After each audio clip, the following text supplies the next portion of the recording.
Hi, it's Mr. Roy here, and I have the pleasure of talking to you today about the reading pack and what we have on offer.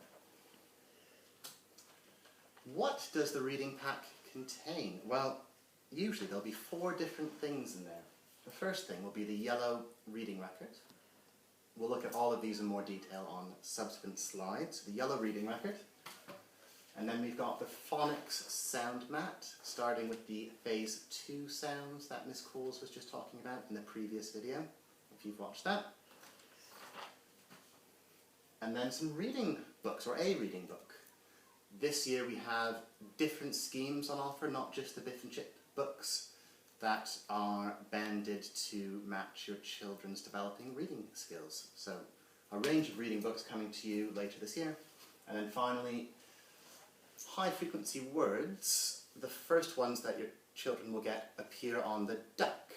So sometimes the children call these duck words, but we'll talk more about high frequency words on later slides. So, first of all, the reading record. That is that yellow book to record your child's reading that they do out loud. We would still love you to read to your child out loud. That's really important to model good reading and to hear a range of stories. But for them reading at home themselves, that's what goes in the reading record. So could you please read, or hear your child read, at least 3 times per week at home? And then we will read once a week at school with your child. Some parents found at home that the morning before school was a good time, but different families have different times. Some prefer the sort of 5 minutes every single day. Little and often is generally better than one big 30 minutes a week sort of thing. So please, at least 3 times a week. What constitutes reading? At this point in the year, we've learned some individual sounds. It might be that the children are really enthused by finding those sounds in the environment. They might see s, at, p, I, n around them in a sign or on a tin can or something, and that could be what they're looking for first. Moving on then to things like reading the high frequency words, like the duck, the words on the duck that come home, the school books that we'll send in the bag. It's okay if they have the same book for a week or 2. Repetition, reading them again and again, is really useful to recognize the words. If they've memorized a book, could they read the words backwards? Just for a bit of fun and a challenge.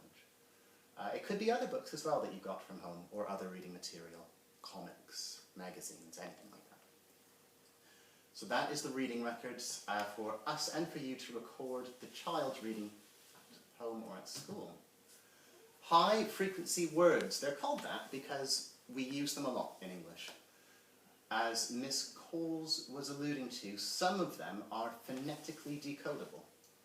For example, the words on the screen, and, or at, or it. But a lot of the ones, most of the ones that we'll learn this year are not decodable. Some sounds aren't the ones that we teach, like the. Once we learn the TH making the sound the E doesn't make its normal sound. It makes an sound in that word. So that's a tricky word, they're often called. Same as is, where the S makes the Z sound, is. Or could, that's a very tricky word. We might say to the child, can you say the first sound in that word? And the children are really good at telling us what part of the word is normal and what part is the tricky bit. Ideas for learning high frequency words at home. Children like seeing them around the house on post-it notes, maybe on the kitchen fridge or something like that. They delight in finding them in books. That can be really exciting. Oh, there's a duck word in the book. Oh, well done. Celebrating that. It could be a hunt around the house. How quickly can you go back and find the, which is, on a post-it note up in your bedroom, and then you've bought yourself 17 seconds to do something nice around the house. Or just reading them on the duck or the later animals and things that come out with the high frequency words. Moving on then to the sound mat. As Ms. Cole said, right now we're learning the phase 2 sounds. We are learning them in this order, sat, pin, etc. Later in the year there will be a phase 3 sound mat sent home.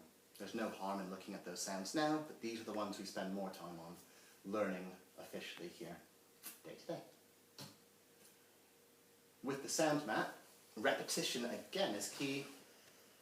Reading those sounds every day, a quick little burst to look at those sounds.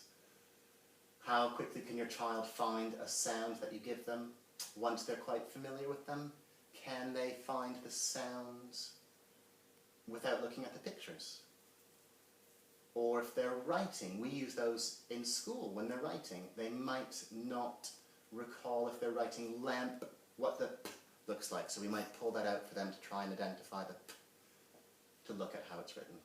Lots of things that you can do with that.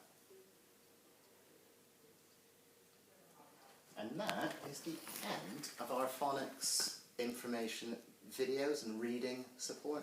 We hope that that was useful for you. As everyone said at the end of the video, please do contact us if you have any questions or concerns. And we look forward to taking your children on this big journey, improving their reading skills. Bye for now.